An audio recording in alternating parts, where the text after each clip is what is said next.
In action. Hi, Uber Dope people.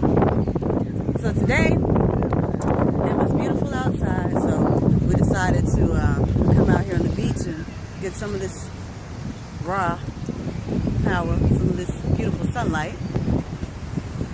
And I thought this might be a good time to address the celibacy issues. We'll go back and add this to the series.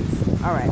So I got some questions from Facebook. I'm a tea bag here, and I'm still trying not to frown. So I'm gonna talk about it. Y'all ready? If you like what I'm saying, like it. If you don't, comment. If you have something to say, comment. Subscribe. Make sure you're subscribed either way. You're gonna want to know what's coming up next. Okay. So we need to talk about why marriage is not respected anymore.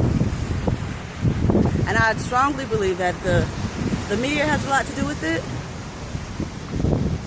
You know, there are images coming at us from every direction. There's always women scantily clad. It's funny, it's ironic that I'm at the beach center. But there are women scantily clad on social media, magazines at the grocery store, everywhere you look, right? And then, you know what I think? I think we approach it backwards. Because it's like we have too much sex before marriage, and then when we get married, we stop sleeping with our partner. So anyway, that's part of my theory on that. Now, I've been asked before, I know some of my other celibate people have been asked why to be celibate in the first place? Why choose it? Don't you want to test it out? Don't you want to know if you and the person are sexually compatible? Well, this is my response to that. The relationship, even the sexual part, is about growth. And if you are determined to be with somebody, if you're determined to make it work, if you're determined to stay committed to this person, then you'll work it out. You'll figure it out. If you take your time, look, whatever you put your mind to, you can succeed at. So that goes with pleasing your partner. And I'm going to leave that right there. What I hope to gain from this is just finding my laser focus. Figuring out how I can always be in a state of flow. Because for me, man, we're a big distraction. And anytime I got really excited about something, a man will pop up. And I'll be like, great. Now I'm going to give my attention to this. Well, come get the horses in the background. So, I hope to gain that from this. And also, so I can feel like I've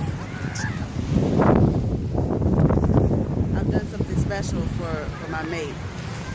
I don't know what it's saying. So, and it's not just about doing it for my mate. It's to know that I've set myself apart, not just from other people, but from what the norm is. That I've gone the extra mile to prepare myself. And then the last thing I'm going to talk about here is, when do you bring it up when you're getting to know somebody?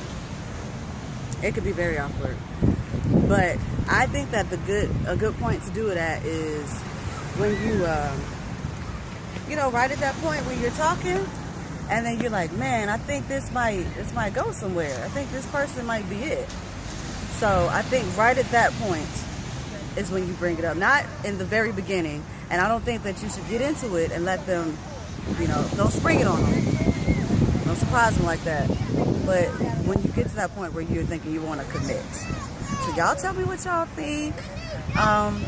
Like, subscribe, and check out the other parts in this series. All right? Do some dope today. Yeah.